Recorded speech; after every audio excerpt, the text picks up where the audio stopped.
Le DAF Fresh Morning, c'est 104.5 tonnes de bonne humeur. Tous les matins. Vous êtes sur les 104.5 Urban FM, la station urbaine, et vous écoutez le DAF Fresh Morning. On est avec Jean-Paul. Jean-Paul, bonjour. Bonjour DAF Fresh. Comment tu vas ce matin? Ça va très bien. L'actualité internationale va sûrement nous emmener aux États-Unis. Non, on n'ira pas aux États-Unis. Je croyais que tu allais nous parler du Super Tuesday. Oui, mais tu sais, ce Super Tuesday n'est pas... Enfin, il est sans enjeu véritable. Pourquoi? Il n'y a pas de suspense.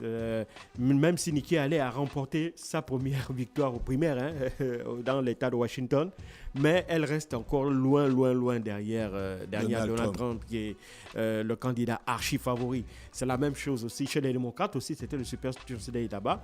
Et Joe Biden aussi, en dépit de tous les scandales liés à ses problèmes de santé, ses problèmes de mémoire, les problèmes liés au démêlé judiciaire de son fils, il reste aussi largement favori pour remporter cette primaire-là. Donc, de ce point de vue-là, il n'y a pas de suspense. Par contre, peut-être ce qui pourrait intéresser un peu les analystes, c'est de voir un peu quelle percée est-ce qu'ils vont opérer par rapport aux autres candidats. Donc, c'est tout. C'est peut-être le seul indicateur qui va être pertinent. Sinon, pour le reste, non, il n'y a pas de suspense. Donald Trump et Joe Biden vont s'affronter, d'autant plus que Donald Trump aussi a reçu hier une autre bonne nouvelle. Le tribunal, la Cour suprême fédérale du Colorado a décidé d'annuler la décision du tribunal fédéral de cet État qui avait rendu Donald Trump inéligible à toute élection dans cet État. Et donc ça, c'est une autre bonne nouvelle, même si ces démêlés avec la justice ne sont pas encore terminés. Voilà, il en a encore plein d'autres. Et donc ses adversaires et ses ennemis... Est-ce que ce que Donald Trump veut faire là, c'est déjà fait dans l'histoire politique américaine? Absolument pas. D'accord. Déjà voir un homme qui a occupé déjà la fonction de président, se relancer pour revenir à la Maison-Blanche. Non, c'est du jamais vu. En général, les candidats qui ont perdu une élection, ils ne reviennent plus. Mais pour Donald Trump, c'est différent. Parce que de tous les candidats, qu'ils soient anciens présidents ou non, américains, aucun candidat n'avait jamais dit qu'il ne reconnaissait pas la victoire de son adversaire. Et donc, qu'on ne le considérait pas comme étant le vainqueur légitime, le président légitime des Américains. Non, Donald Trump est le premier. Jusqu'à présent, il ne reconnaît pas Joe Biden et ses partisans non plus comme étant un président légitime aux yeux des Américains parce qu'ils estiment que la victoire de 2020, c'est une victoire volée. Donc, ça aussi, c'est un autre niveau. Ça montre le niveau de clivage politique qui est de plus en plus profond aux États-Unis. Et donc, c'est ce clivage-là met à mal même l'un des principes, si tu veux, de la gouvernance américaine, qui est celui de la négociation permanente, le consensus politique permanent. Il y a ça au State. Oui, puisque d'abord... Aussi, ils ont le dialogue. Oui, ils ont le dialogue. Il ne faut pas suivre. Mais le dialogue... Donc, Mosley a raison. Le dialogue se fait au niveau du Congrès. C'est peut-être pas entre les présidents, mais c'est au niveau du Congrès. Parce qu'il faut savoir que les États-Unis, c'est un régime semi-présidentiel. Donc, il y a des compétences partagées entre le président et le Congrès. Donc, le Sénat et la Chambre des représentants. Et des pans entiers de la gouvernance américaine sont gérés par le Congrès. Le budget, la défense. Est-ce que tu vois? Donc, ce sont ces questions, les affaires étrangères. Donc, ces questions-là doivent faire l'objet, surtout pour ce qui est des questions budgétaires. Il faut absolument qu'il y ait... du Congrès. Voilà, il faut qu'il y ait des accords en interne. La preuve, on continue à discuter du package de 60 milliards de dollars que Joe Biden veut envoyer à l'Ukraine, mais qui est toujours bloqué au niveau du Congrès. Pourquoi? Parce que le Congrès veut qu'on dégage plus de moyens pour la lutte contre l'immigration et surtout que l'on décorrèle, qu'on déconnecte les 14 milliards qu'il veut envoyer à Israël pour l'aider à financer sa guerre contre le Hamas, des 60 milliards que Joe Biden voudrait envoyer en Ukraine. Donc, même si un accord est passé au Sénat, c'est-à-dire que les démocrates ont accepté de donner une cagnotte de 20 milliards de dollars pour lutter contre l'immigration clandestine, mais au niveau de la Chambre des représentants qui est tenue par des proches, M. Johnson, Mike Johnson, qui est le président, qui est le speaker, donc le président de la Chambre des représentants, c'est un trumpiste de première ligne, donc de la première heure. Vraiment, lui ne se cache pas. Et donc, tant que Donald Trump l'a toujours dit, il n'y aura pas d'accord Et donc, c'est clair que Mike Johnson va appliquer ce que son mentor lui dit. Et donc, c'est un peu là où on est. Donc, il n'y a pas tellement il influence le système américain sans être président. Oui, il influence. Mais c'est lui qui tient le Parti républicain. On ne peut rien faire contre le Parti républicain sans passer par Donald Trump.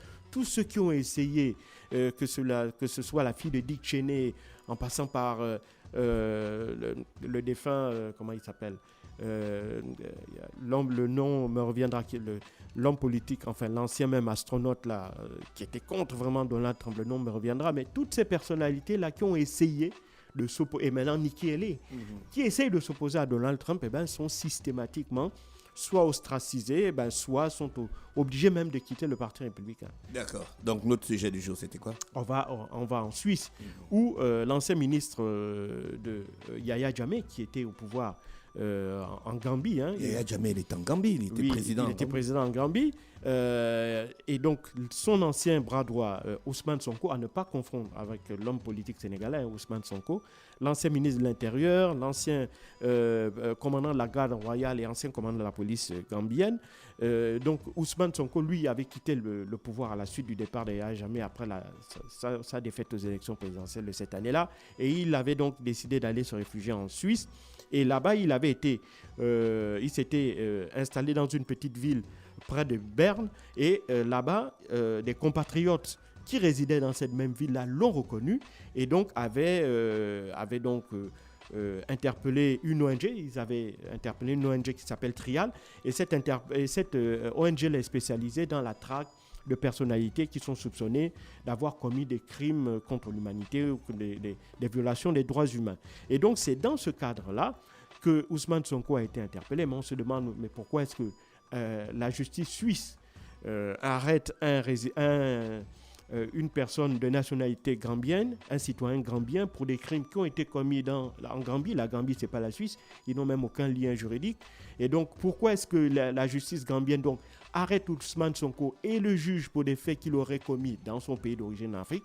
C'est parce que depuis 2011, la justice suisse est dotée d'une compétence qu'ils appellent la compétence universelle pour les crimes les crimes contre l'humanité, les violations des droits humains. C'est-à-dire que les tribunaux suisses s'estiment compétents pour juger toute personne qui aurait commis des crimes graves de violation des droits humains et des crimes contre l'humanité, même si ces crimes-là se sont produits dans un pays étranger et dans un pays, et si même les crimes en question n'ont aucun lien avec la Suisse. C'est ce qu'on appelle la compétence universelle. Il y a la compétence universelle absolue, parce qu'il y a à côté aussi il y a la compétence universelle relative.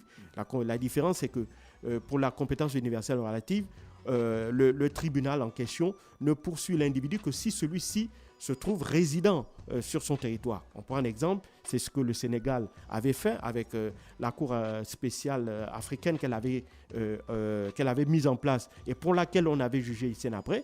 Les tribunaux sénégalais avaient jugé Hissène Habré parce que Hissène Habré était résident au Sénégal. S'il n'avait pas été résident au Sénégal, Hissène Habré n'aurait certainement pas été jugé par la justice sénégalaise. La même chose en 1998 pour le général Pinochet, lorsqu'il était à Londres, parce qu'il venait se faire suivre pour des soins de santé.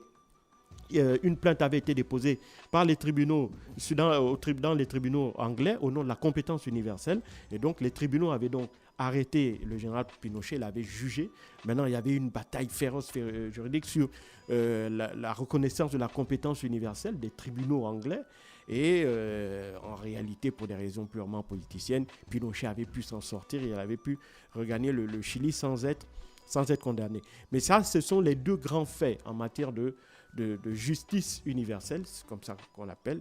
Et donc, aujourd'hui, la Suisse aussi, depuis 2011, a doté ces tribunaux-là de cette compétence. Et donc, elle peut poursuivre tout individu qui est soupçonné d'avoir commis des crimes graves. Alors, bien entendu, pour les avocats d'Ousmane Sonko, c'est de l'hérésie. Pourquoi? Parce qu'ils estiment que les tribunaux suisses, enfin la justice suisse s'est dotée de cette compétence-là à partir de 2011. Or, la plupart des crimes que l'ONG Trial et les ressortissants gambiens qui sont en Suisse reproches à Ousmane Sonko se sont déroulés avant cette période-là. Donc, il ne faut pas oublier qu'il était l'un des chantres du système de Yahya Jammeh entre 2000 et 2016. Et donc, ils estiment qu'il n'y a pas, et en plus, ils estiment donc du fait qu'il n'y ait pas de rétroactivité dans les poursuites universelles, donc par conséquent, il n'y a pas de raison de poursuivre Ousmane Sonko. Et donc, ils estiment qu'il y a un vice à ce niveau-là. Et donc, pour les avocats d'Ousmane Sonko, ils demandent tout simplement la relaxe et la fin des poursuites. Alors, bien entendu, comment dirais-je, le tribunal s'est ouvert hier. Aujourd'hui, on devrait avoir certainement la décision concernant la question de la compétence universelle de ce tribunal-là au sujet de l'affaire qui concerne Ousmane Sonko. Si le tribunal suisse se considère comme étant compétent pour pouvoir poursuivre M. Sonko pour ces crimes-là, eh ben, il y aura un procès qui sera, dont la date sera déterminée par la suite, et ensuite M. Sonko sera jugé. Mais moi, je voudrais m'intéresser à la compétence en elle-même, la justice universelle. Il faut savoir que c'est une compétence qui est née à la fin des années 90, ça a commencé en Belgique. C'est la Belgique qui est le premier pays au monde qui avait estimé que, au nom de l'humanité, eh ben, il y avait certains pays où il n'était pas possible de rendre justice concernant certains crimes très graves. Alors, ces pays-là, c'était soit des pays qui étaient en guerre, soit des pays où, au nom de la paix, on avait décrété une amnistie générale, c'est-à-dire que les auteurs de crimes particulièrement graves au nom de la paix ne pouvaient plus être poursuivis, ou bien il y avait des pays dans lesquels la Belgique estimait que les institutions n'étaient pas suffisamment fortes pour pouvoir poursuivre un certain type d'individus responsables de crimes particulièrement graves. Et donc, la Belgique avait été le premier État au monde à mettre dans sa loi cette compétence universelle, c'est-à-dire qu'elle s'arroge le droit de poursuivre n'importe quel individu. Mais pourquoi nous, on ne fait pas ça? Ben, c'est là où je vais en venir. Parce que la compétence universelle, c'est se doter des mêmes moyens que la Cour pénale internationale. C'est un État qui dit que, bon, moi, je n'ai pas besoin d'envoyer des gens à la Cour pénale internationale, ou je n'ai pas besoin d'aller là-bas pour juger ou pour faire juger un individu de crime particulièrement grave. Moi-même, je me dote des mêmes instruments juridiques que la Cour pénale internationale et je juge et je condamne. D'accord? C'est ça le principe. Et c'est là où c'est difficile parce que pour qu'un tribunal soit fort, il faut en plus que le tribunal ait la capacité de pouvoir faire appliquer ses décisions de justice. Si vous avez un tribunal qui prend des ordonnances, qui rend des décisions, et que ces décisions-là, le tribunal n'a pas les moyens de les faire appliquer, eh bien, ça n'a aucun sens. C'est la preuve, nous, par exemple, au Gabon, quand tu es jugé, il y a qui a la police? Il y a la sécurité pénitentiaire, il y a la police, il y a la gendarmerie. Pourquoi? Parce qu'eux, ils ont la capacité de faire appliquer cette peine-là. Si c'est une peine au pénal. Si c'est au civil, ben, le tribunal a les moyens de te forcer à payer l'amende ou le dédommagement ou la réparation pour laquelle tu es condamné. Donc, parce qu'elle a des instruments, elle a des avis à tiers détenteurs, etc. Tous ces instruments juridiques-là qui vont lui permettre de t'obliger à faire appliquer la décision si c'est au civil. Or, la Cour pénale internationale n'a pas les moyens, elle n'a pas un gendarme, elle n'a pas une police pour veiller à faire appliquer cette décision-là. Ça, c'est la première chose. La deuxième chose, c'est que la Cour pénale internationale non plus n'a pas la légitimité au plan international. C'est-à-dire que tous les pays ne la reconnaissent pas. Donc, maintenant, tout dépendra de la capacité du pays à pouvoir s'opposer ou à ne pouvoir résister ou ne pas faire appliquer les décisions de la Cour pénale internationale. Le cas le plus intéressant au moment où nous parlons, c'est le cas de Vladimir Poutine. Il ne faut pas oublier que dès 2023, dès 2022 même, après juin 2022, suite à ce qu'on a qualifié des massacres de Boutcha, eh ben, enfin pas Boutcha, c'était le fait que les Russes avaient demandé de faire déplacer un groupe d'enfants des zones de guerre en Ukraine vers la Russie, à peu près 3000 enfants, que la Cour pénale internationale a décidé que c'était une violation de droits humains. C'est ce qu'on appelle de l'épuration ethnique, lorsque vous prenez des individus et vous les faites déplacer de force d'un lieu A pour les obliger. Mais c'était pour les protéger des massacres de l'Ukraine. Ça, c'est ce que la Russie dit, mais pour la Cour pénale internationale, ils estiment que c'est de l'épuration ethnique, c'était du kidnapping en quelque sorte. Et donc, la Cour pénale, pour revenir à la Cour pénale internationale, elle a décidé, le procureur en l'occurrence, a décidé de déposer, de lancer un mandat d'arrêt international contre Vladimir Poutine. Bref, maintenant, le problème, c'est que comment faire appliquer ça? Qui est-ce qui a la capacité? Quel est l'État? Quelle est l'institution qui a la capacité d'aller chercher Vladimir Poutine, président de la première puissance nucléaire au monde, président de l'État le plus, en termes de superficie, le plus vaste au monde, donc la Russie. Donc, quelle est l'institution ou l'État qui aura la capacité de faire appliquer ces décisions-là? Il n'y en a aucun. Donc, de ce point de vue-là, là aussi, ça montre les limites. Et encore, lorsque l'on regarde la plupart des jugements qui ont été faits au niveau de la Cour pénale internationale, principalement, on a eu des protagonistes africains concernant des conflits africains, l'Est de la République démocratique du Congo. On a eu le conflit au Darfour.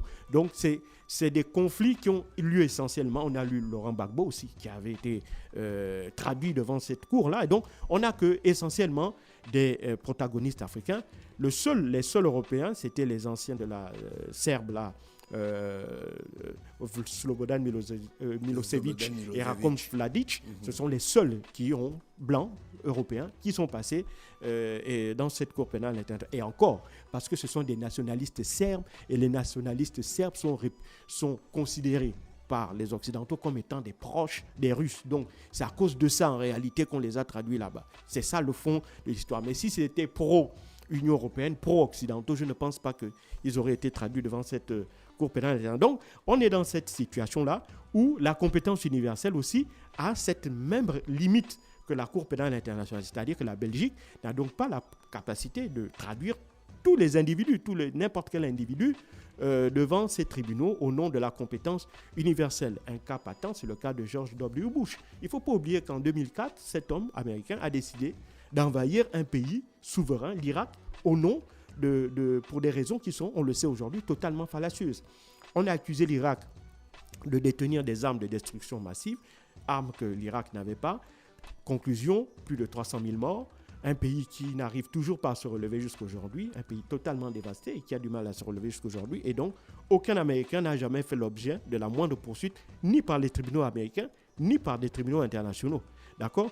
Et donc, ça aussi, ça montre encore les limites de la compétence universelle.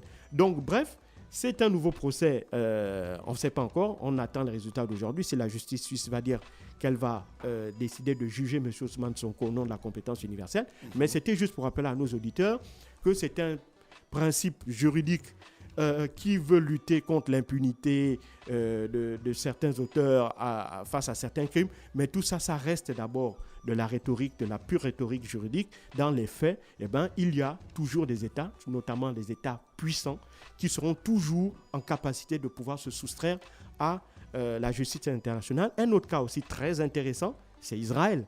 Avec tout ce qui se passe sur la bande de Gaza aujourd'hui, plus de 30 000 morts aujourd'hui, plus de 20 à 25 000 femmes et enfants donc, qui sont tués du fait des bombardements des Israéliens. Je doute fort que ni les soldats israéliens, et encore moins Benjamin Netanyahu ou certains de ses proches les plus extrémistes du gouvernement israélien ne soient traduits un jour devant une cour internationale. Merci Jean-Paul avec l'actualité internationale ce matin sur les 104.5 Urban FM, la station urbaine dans le Da Fresh Morning. Restez connectés, on fait un tour en publicité et on revient en musique. Le Da Fresh Morning, c'est 104.5 tonnes de bonne humeur. Tous les matins,